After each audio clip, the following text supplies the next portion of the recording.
Hi, this is Jeffrey from Max Height Web and Graphics Studio. You know, many people have the mistaken belief that building web pages requires years of difficult technical study and expensive software and computer equipment.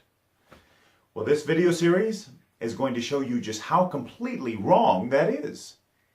In fact, after watching these videos, you'll be able to build a simple website easily and without spending a dime. If you're on a PC, you'll be using NotePad, your computer's default plain text editor. Now, if you're a Mac person, you'll be using Text Edit. Just make sure you have it in plain text mode. So, start up NotePad or Text Edit. Let's get started.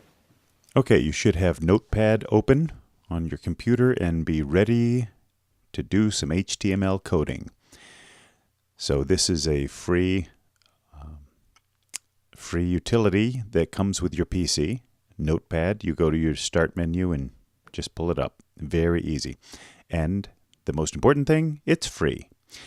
And so the first thing we're going to do is, in order for this to become readable by a browser, it needs to be an HTML page. And we define that when we save it by the extension HTML as opposed to .txt or .doc, something like that for a regular Word doc. So let's go ahead and do that now. We're going to go to File, Save As.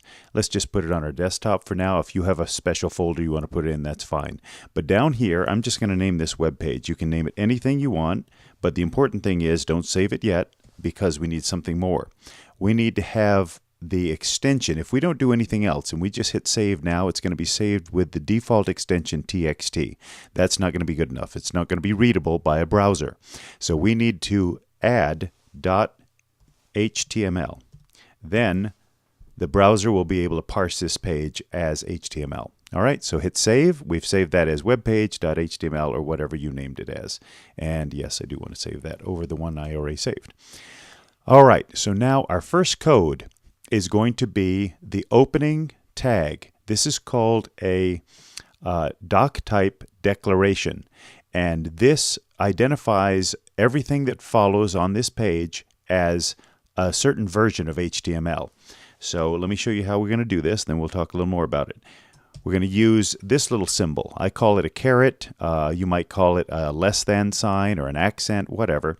But just know that when I say caret, like left caret or right caret, this is what I'm talking about. So that's a left caret and an exclamation point, and then the word doc type, space, HTML. This is all lowercase, and then a right caret.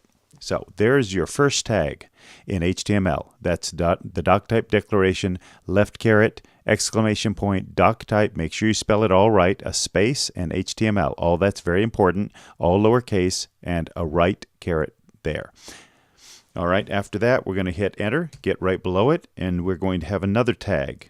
And this is the HTML tag, and this is a oh, I got to add the L there, don't I?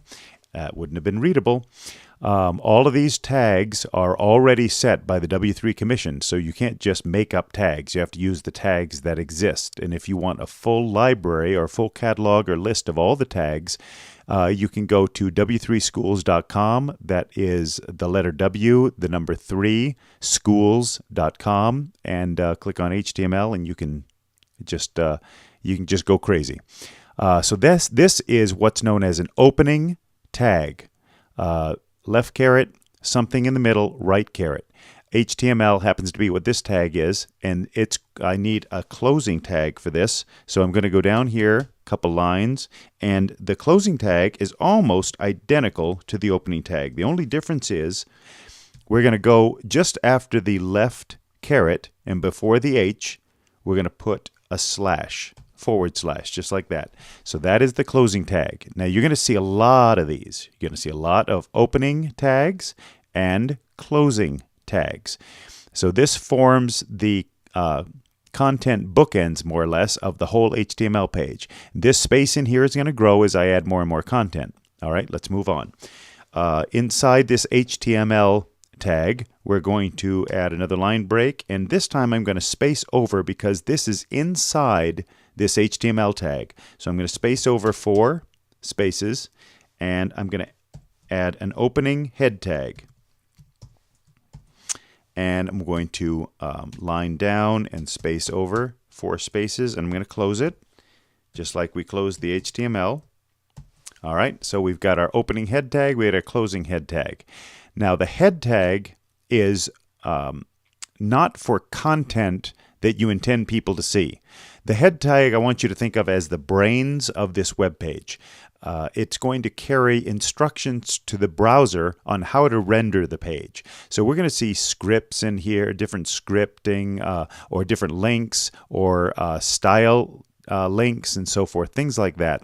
And the fact that you didn't understand anything I just said, don't worry about it, because that will come later. The important thing to take away from this is our content that we want on the page does not go in here. And I don't want you to think of this tag as the header of a website, you know, that big colorful banner that you see on all websites. That's not what this is. Okay, this is something very different than that. We'll elaborate on that a little later.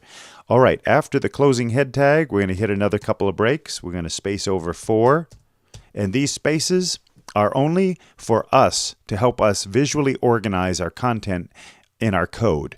The browser and the server do not need these line breaks or these spaces. They're just ignoring them. All they're looking for are tags and content, but this helps us. Now, when we only have 1 or 2 pages, or when we only have 10 or 15 lines of code, it's not so hard to, we don't have to pay too much attention to our organization. But when we're up to 500, 1,000 lines of code, you're going to wish you had some kind of visual organization to help you see what you're doing.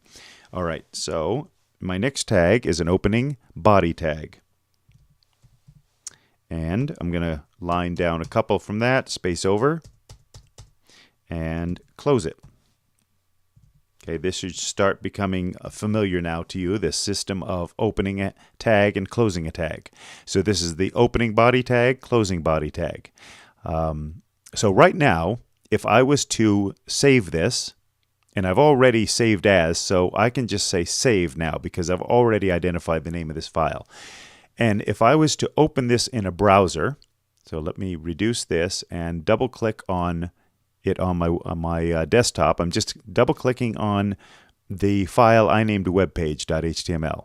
I double click it and it's going to open up in a minute, depending on how slow my computer's running. There we go. Now we have a browser open and we have a blank page and there's nothing in it, nothing of interest, nothing going on here.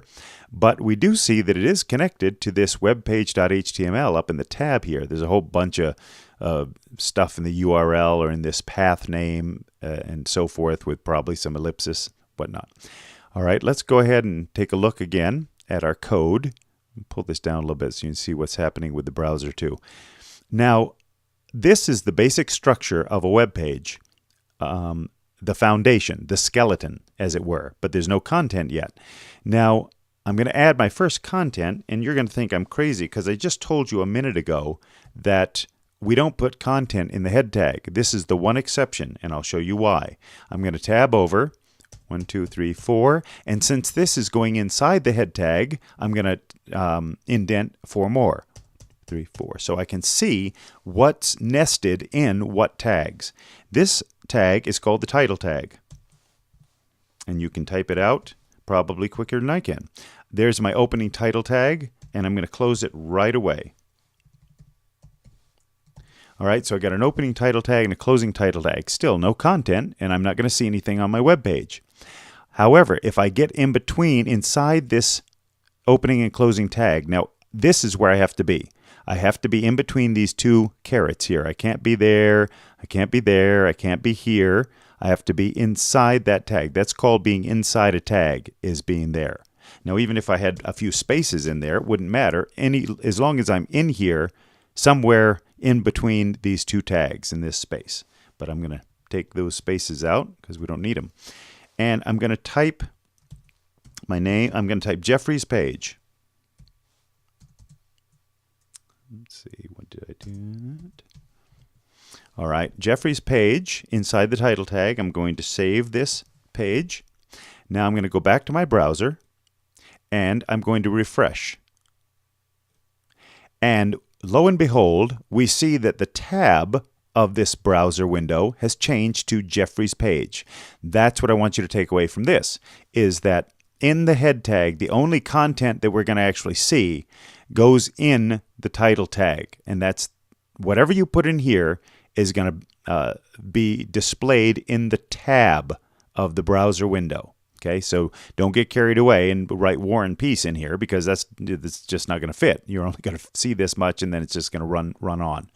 So that is where the title tag is displayed, right there.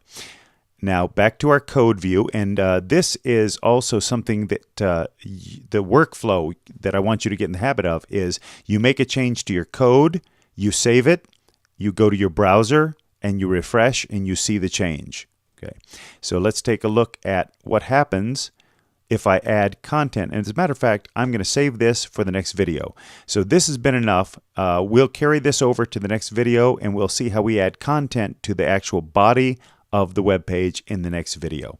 Thanks for watching.